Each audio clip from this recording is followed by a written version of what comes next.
If you're carrying stubborn belly fat and dealing with a slowing metabolism and creeping weight in midlife, menopause, or beyond, it's not because your metabolism is broken. It's because no one has shown you what actually works to support your body and your hormones through this stage of life.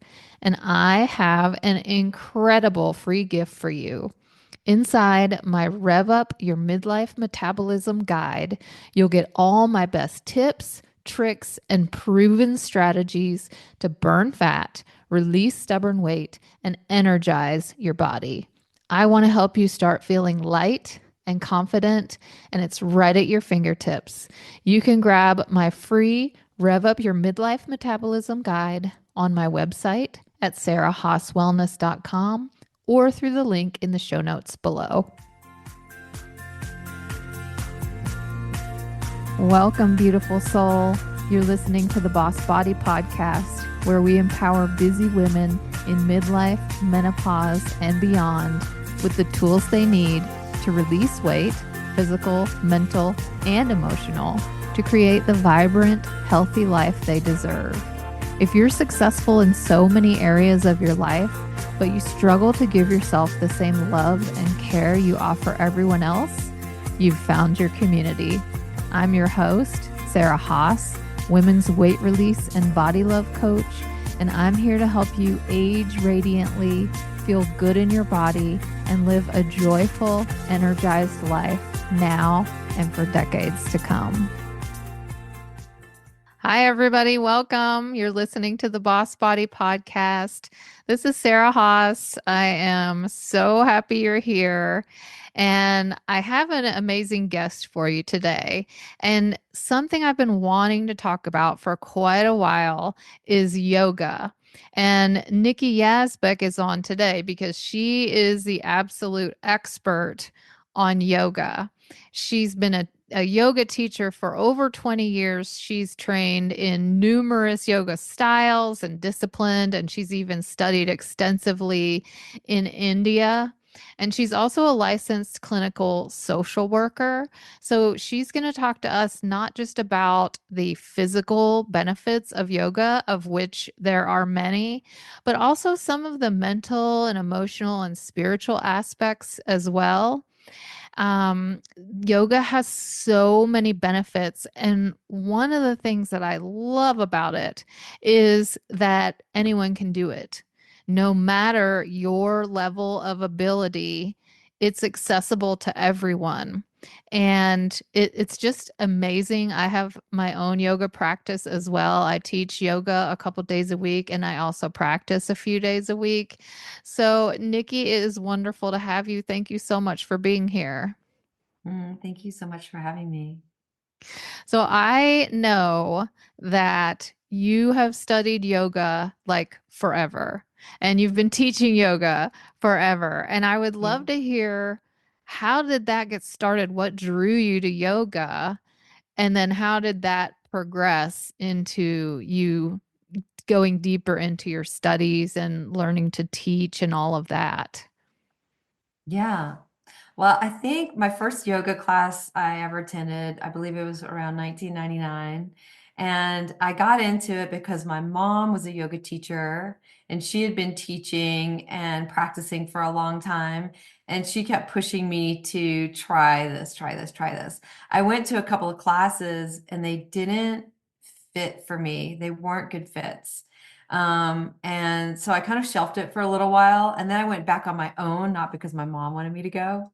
And I went back on my own. And what I discovered was there's different types of classes for different people. And I found one that fit for me. And once I found one that fit for me, I was so excited. And I think in the beginning, my ego got in the way because I was good at it. I was naturally flexible. I was pretty strong.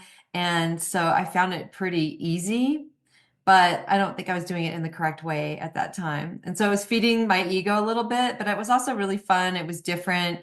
And then as I dove into it further and further, there was this spiritual element that I grabbed onto. There was this feeling of serenity, and I was more at peace, and I've made it more of a priority in my life. And it really changed my life in so many ways and influenced me in so many ways. And so I love it. And I do love it because of what you said. It's accessible for everybody at any age, even people with disabilities, people with injuries. And it's one thing that you can get better at as you age. So a lot of times in our 30s, we tap out and it's just a decline from there with any sports or any activities. But with yoga, you can see progress no matter what age you start with it. And so I'm just super passionate about it. So tell me a little bit about all of these different modalities that you've studied. And I know you studied in India extensively. And I think a lot of people listening have, of course, heard of yoga and maybe practiced a little bit of yoga, but it can be sort of intimidating when you hear all these words in Sanskrit and different, and you're like, I don't know, like, how do I know what that means? Or it can be Yeah. intimidating to even start a yoga practice. So tell me a little bit about the things that you've studied and why. I think initially I was drawn to Vinyasa Flow, which Vinyasa Flow is kind of a faster moving practice. It's for type A people. It's really cardio. There's a lot of movement and there's moving the body and syncing that with the breath. And so being that kind of type A active person, that was what drew me in initially. Then I got into Ashtanga, which is similar in that way, but it's a set of sequenced poses. And there's a very strong method to it. So it's 90 minutes. You go to the same class. There's the same poses every single time. And there's 3 series of that. And so the first series is beginner and you're in that series for a really long time. Not a lot of people make it to the third series, which is super, super advanced.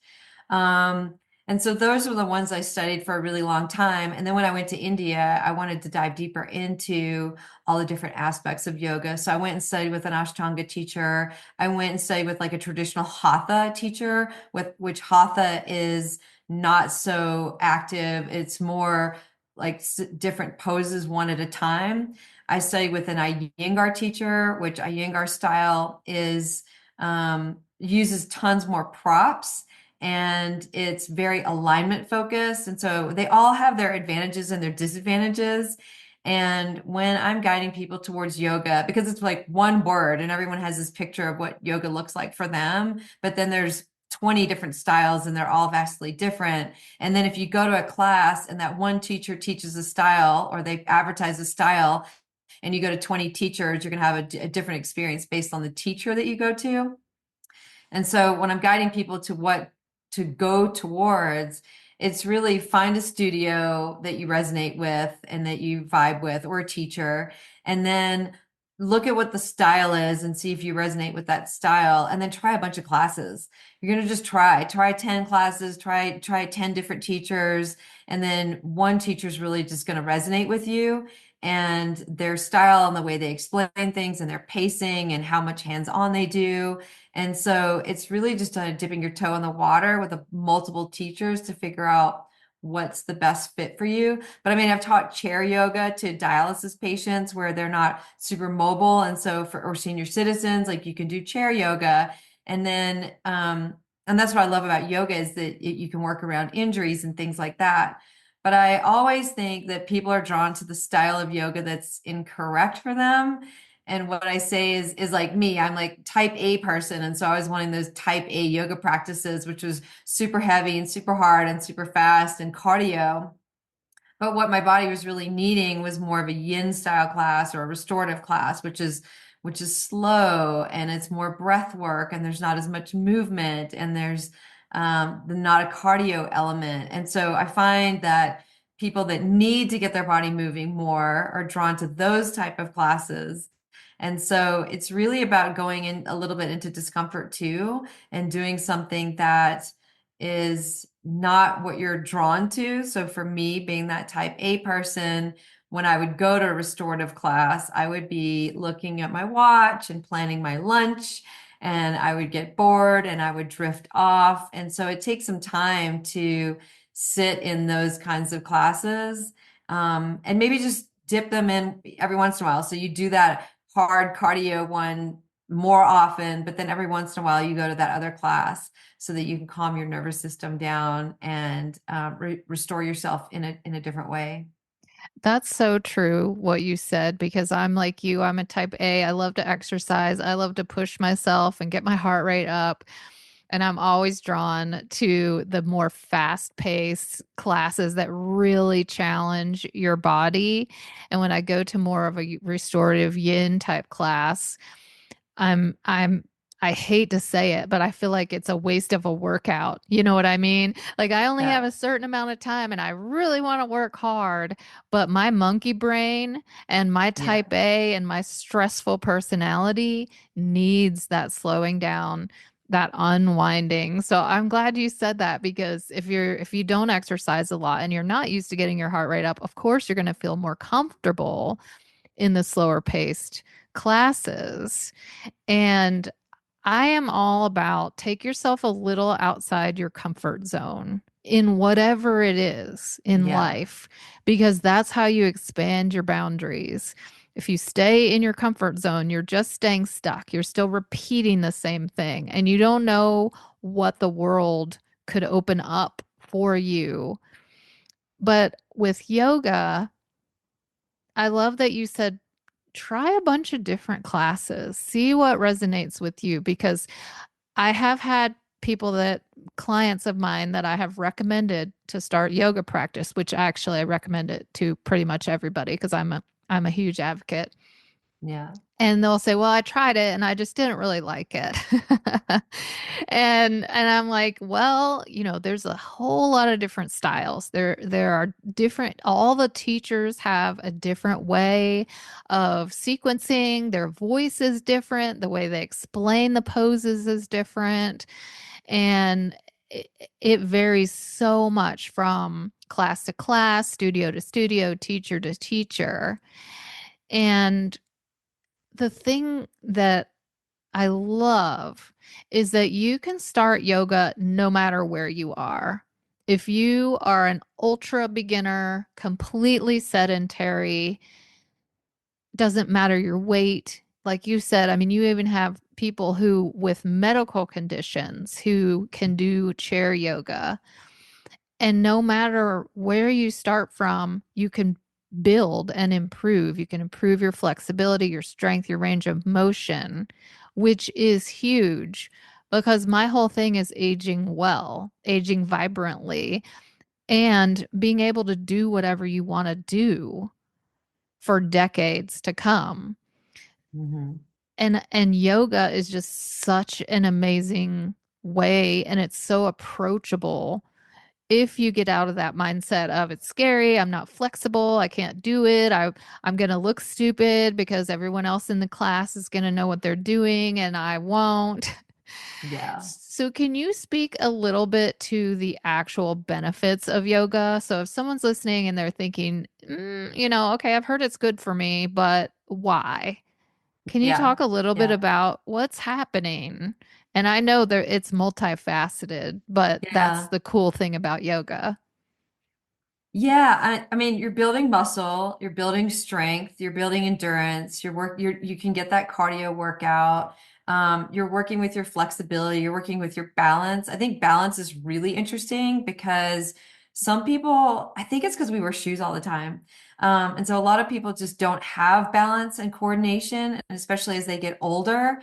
And what I've noticed is that with some practice, balance can come back really quickly. And why is that important? Because we're walking down the street and you take a misstep and you start to trip and fall. If you have that balance and coordination and you're doing yoga, you're so likely just to barely misstep and just keep going and keep walking versus just that throwing you off completely. And I think balance is more important than people think. And then having your barefoot feet touching the ground, connecting with the earth, connecting with your body. And as this culture is so disconnected to self in general, our thoughts, our feelings, our emotions, our body sensations, because we're so externalized in social media and immediate gratification and watching TV and getting those dopamine hits. However, we get those dopamine hits, we're not used to sitting in our body. And so, what is it? What is it that our body's feeling? Where are we feeling this in our body? And there's this really cool thing that happens where in yoga, there's introverted poses and extroverted poses. So, an introverted pose would be child's pose when you're curled in a little ball, or you're doing a forward fold where you're folding your chest down towards your knees. And then an extroverted pose would be those warrior poses, those standing poses with your arms out to the side and your chest expanding.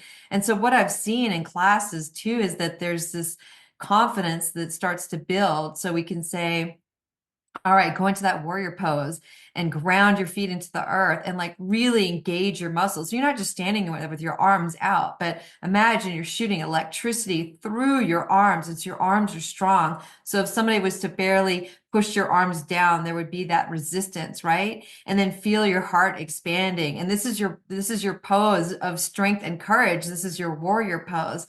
And so you can see that when people start, especially with the texting culture and the culture where we're on our computers all day, and we start to round our body, then their posture starts to improve. Their heart starts to open. Their shoulders start moving back.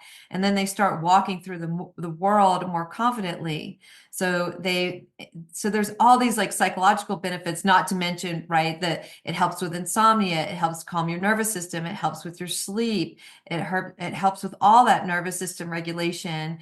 And so you're getting that balance in your body and your mind, and that there's a spiritual element too as you go into yoga where you are connecting with your body, you are connecting with your breath, you are connecting with your soul, and all of your focus isn't going out into the external world.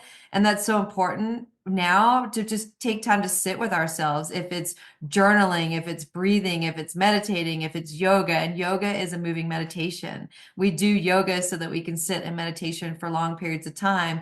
But when you do yoga, it is a moving meditation.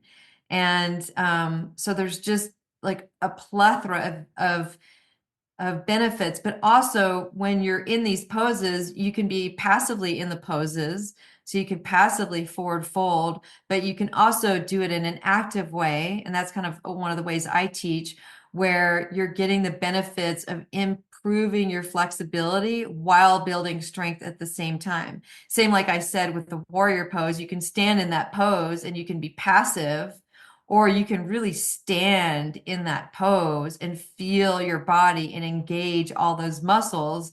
And then you're building that muscle much faster. And so it's not just about flexibility, it's about both, and both are super important. So, I yeah. love what you said about your power because I have to say when I am doing yoga, I probably feel my most powerful ever. Mm, And of course, warrior pose comes to mind immediately because we're warriors, right? And we don't know we're warriors a lot of times. We don't own that. And when you strike that pose and everything is active, you're not just kind of flopping your arms out and just going through the motions. When you really focus on each muscle, you feel more powerful. And it's so true that yoga improves your posture because like you said, we're all starting to get these rounded shoulders. Everything we do is forward. Texting, computers, cooking, picking things up, all of that. And yoga to me is an opening up. It's like an opening up of your body. And when you do that, I feel like you're you're in a position of receiving from the universe, receiving abundance, receiving love. Because if you're all closed up, you're sort of blocking. And then when you yeah. open, you're receiving. But it's also taking up space in the world, especially for women. We're sort of taught to make ourselves smaller. Don't take up too much space. Don't be too loud, be behind the scenes, let the men be front and center. You kind of stay in the background and be quiet. And so we fold in.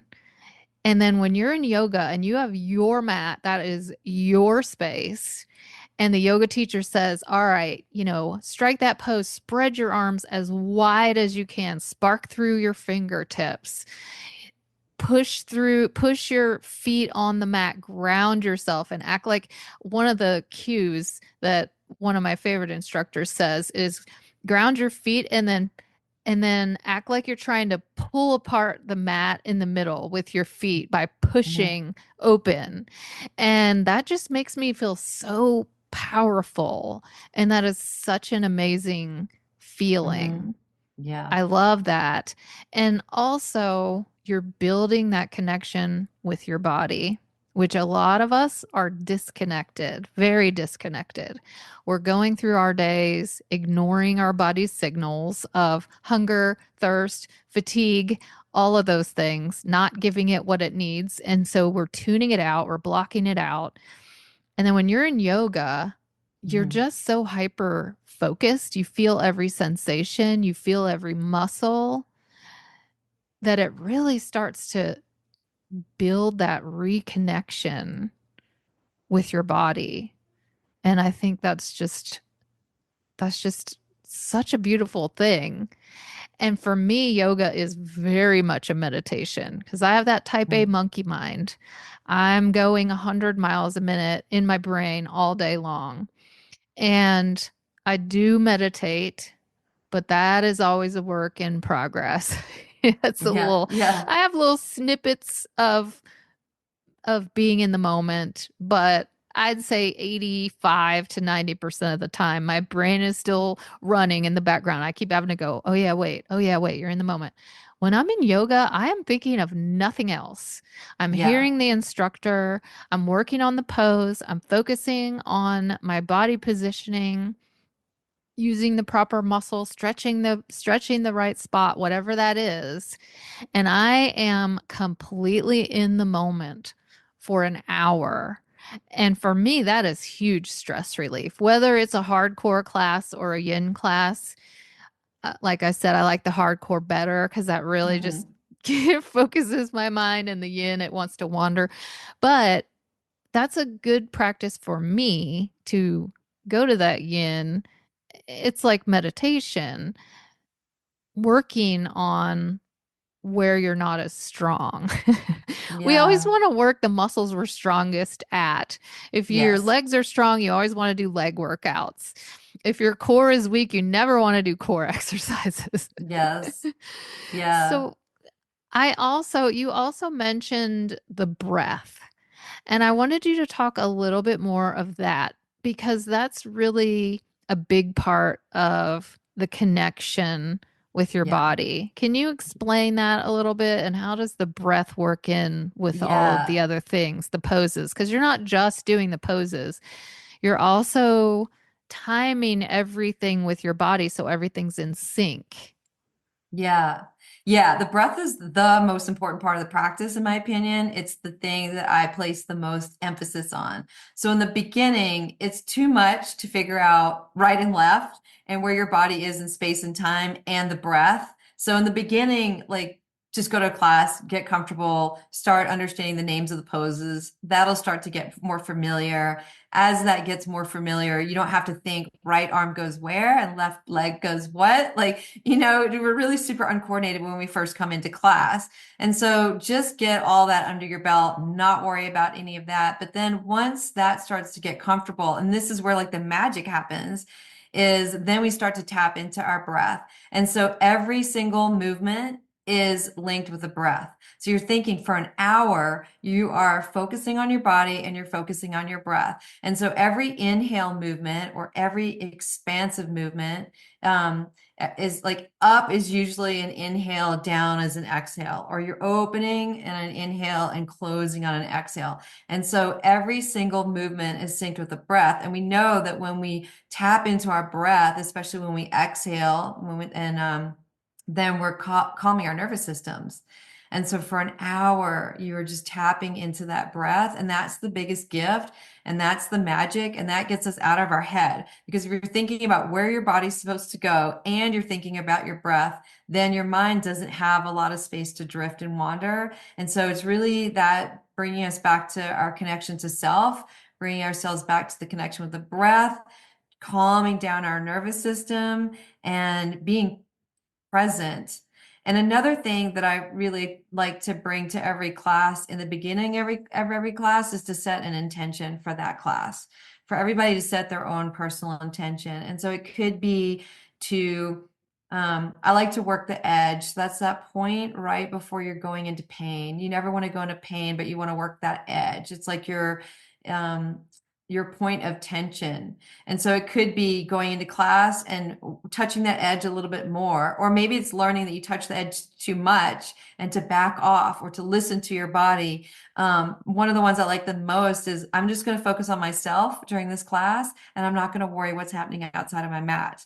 Or I'm going to connect with my breath more deeply, or I'm going to connect with my body more deeply. And so going in to the class, setting that intention, trying to bring that intention back into your practice all the time, and then that connection with the body and the breath is that's where the magic is.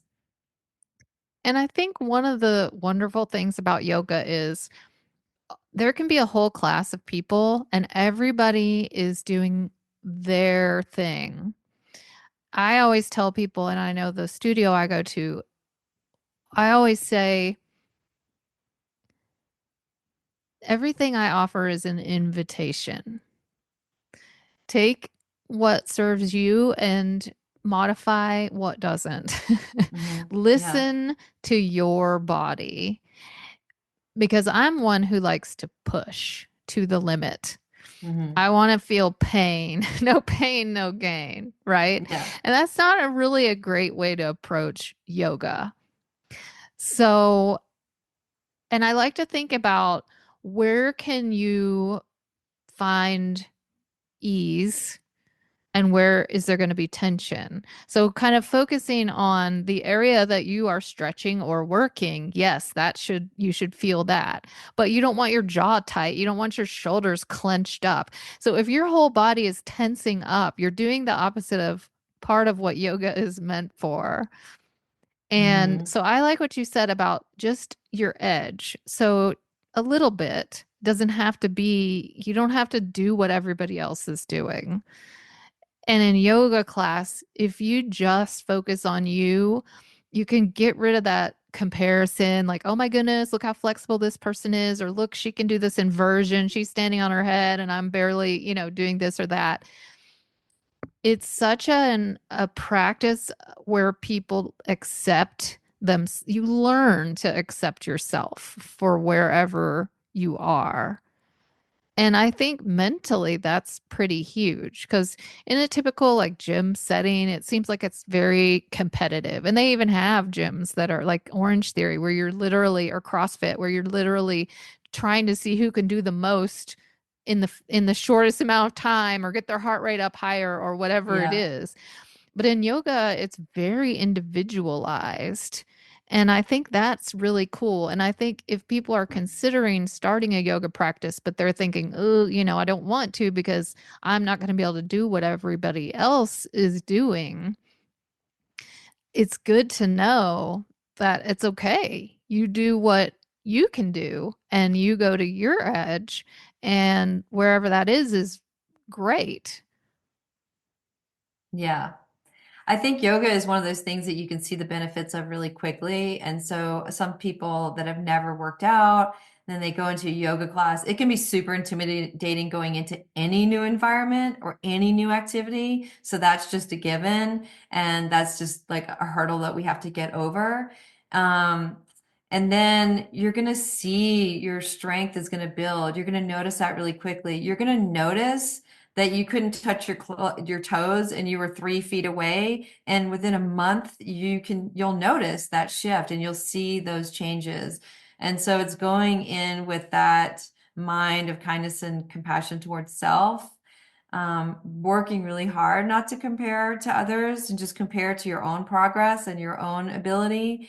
Um, and then if anything, just think about, you're just going in, you're connecting with your body, you're tapping into your breath.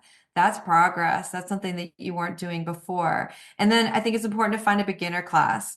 So there's a lot of foundation classes, and I think foundation classes, even more so than a beginner class, they're going to teach you. There's so many different names, and there's so many different shapes, and there's so many different poses. And it doesn't take long to learn them all, but you have to start somewhere. And so if you go into an intermediate class or an all levels class, you're going to feel lost in the beginning. And so find a studio that has beginners classes until you get used to that language, or those foundation classes. And then I also think I like to focus on alignment. I think alignment's super important for injury prevention and for feeling better. And when you're in proper alignment, then your body feels better in the poses and it doesn't feel like crap. And so go to a studio that will help you a little bit in that beginning part with the alignment. Because if you're sitting in a pose and it feels awful and you just change it a tiny bit, or you use a prop to help you just a tiny bit, then it can feel good. And that's the whole point, is to feel good. When you start losing your breath and you can't breathe, or you're holding your breath, that's when you know you need to like slow down, back off. Things are too hard. You need to take a beat and maybe be a little kinder for yourself for a while. Yeah, I couldn't agree more. And I think that's a good point.